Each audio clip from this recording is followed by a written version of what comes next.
ছেলের বয়স মেয়ের বয়স 15-16 বছর হয়ে গেছে, বাপ তাহাজ্জুদের নামাজও চালাচ্ছে, ছেলে শুক্রবারেও যাওয়ার সময় পাচ্ছে না, কিচ্ছু বলে না,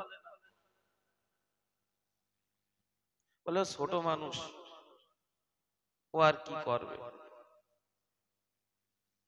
এই যে তাকে দূরে টেনে নিয়ে আসছে না, এই তোর উপরে নামাজ পড়ো, তুই নামাজ কেন পড়িস নি, আল্লাহর হুকুম কেন মানিস না, তুই রমজানের রোজা কেন রাখছিস না, এই কথাটা বলা মানে আব্বা মা চাই আমার সন্তানটাকে আমি আগুন থেকে বাঁচাই।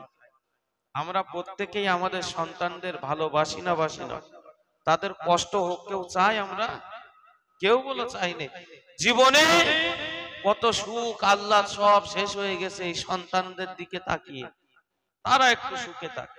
আচ্ছা, আপনি রাতের বেলা ঘরের ভিতরে শুয়ে আছেন, হঠাৎ দেখতে পাচ্ছেন ঘরে আগুন লেগে গেছে,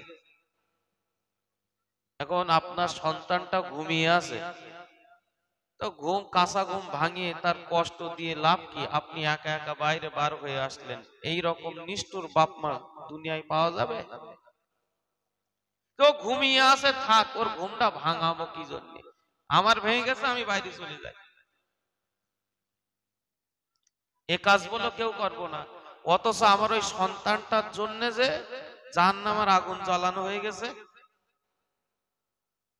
আগুন জ্বালানো হয়ে গেছে, তো নামাজ পড়ছে না মানে, বা আমি পড়তে দিচ্ছি না মানে, রমজানের রোজাটা তাকে রাখতে দিচ্ছি না মানে, আমি আমার সন্তানটাকে বলছি রোজা রাখলে কষ্ট হবে না, ওর বেকার রোজা রেখে লাভ নাই, ওর চাইতে আগুনে পড়ে পড়বে।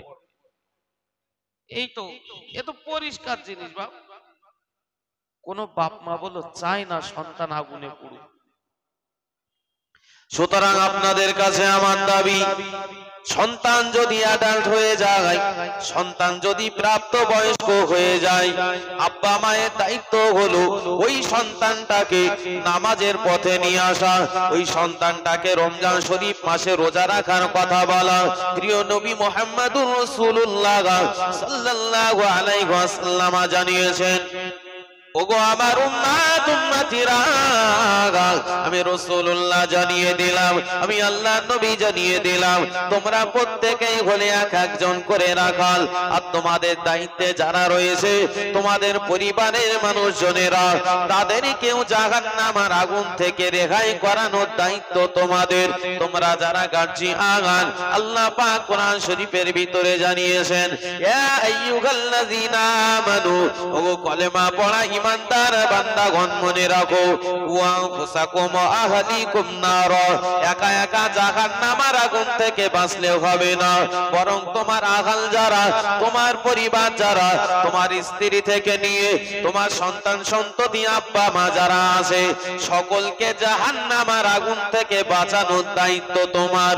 যদি তুমি এই কাজ না করো, কিয়ামতের দিন ওই সন্তান আব্বার নামে আল্লাহর কাছে মামলা করবে, আল্লাহ আমি রমজানের রোজা রাখতে ইচ্ছা করেছিলাম, সেহরিতে উঠেছিলাম, আমার মা আমাকে সেহরি করতে দেয়নি, আমার আব্বা আমাকে রমজানের রোজা রাখতে দেয়নি, তাদের মুখের কথা ছিল শরীর খারাপ হয়ে যাবে, ছোট মানুষ, বয়স এখন তোর 15-16 বছর, কিয়ামতের দিন ওই সন্তান আপনি তথা আব্বা মায়ের বিরুদ্ধে নালিশ জানিয়ে নিজের রেহাই পাওয়ার চেষ্টা করবে। ও ভাইরা বাবাজিরা, আমার বলার উদ্দেশ্য ছিল এটাই, আল্লাহ নবীকে এক নম্বরে প্রশ্ন করা হয়েছিল, ইয়া রাসূলুল্লাহ, ইয়া হাবিবাল্লাহ, হুজুর কোন কাজ করলে আল্লাহ পাক বান্দা বান্দীদের উপরে বড় রাজি খুশি হয়ে যায়? আল্লাহ নবী জানিয়ে দিলেন, ও আমার সাহাবারা মনে রাখো, আমি রাসূলুল্লাহ জানিয়ে দিলাম, যে কাজ করলে আল্লাহ পাক বান্দা বান্দীদের উপরে রাজি খুশি হয়ে যায়, এক নম্বরের কাজ হলো সময় মতো নামাজ আদায় করা।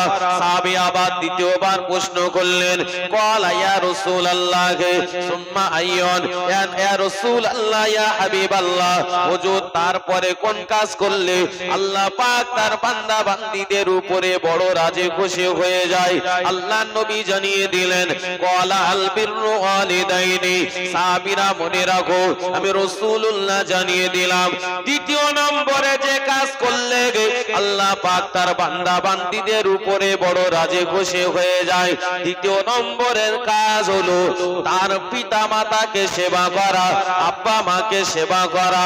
ওয়ালা আল বিররু ওয়ালিদাইনি, পিতা মাতা যারা সেবা করবে, খেদমত করবে, আল্লাহ পাক রব্বুল আলামিন ওই বান্দা ওই বান্দিকে অনেক ভালোবাসেন। জোরে বলেন, আরো জোরে বলেন সুবহানাল্লাহ।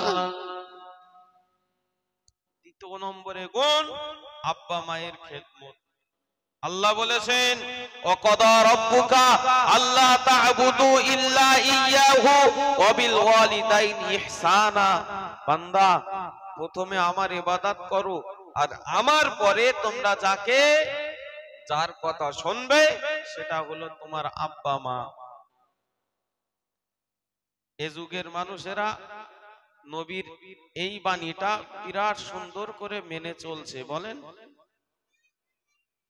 আব্বা মার কথা বিরাট ফাইন মানছে তো?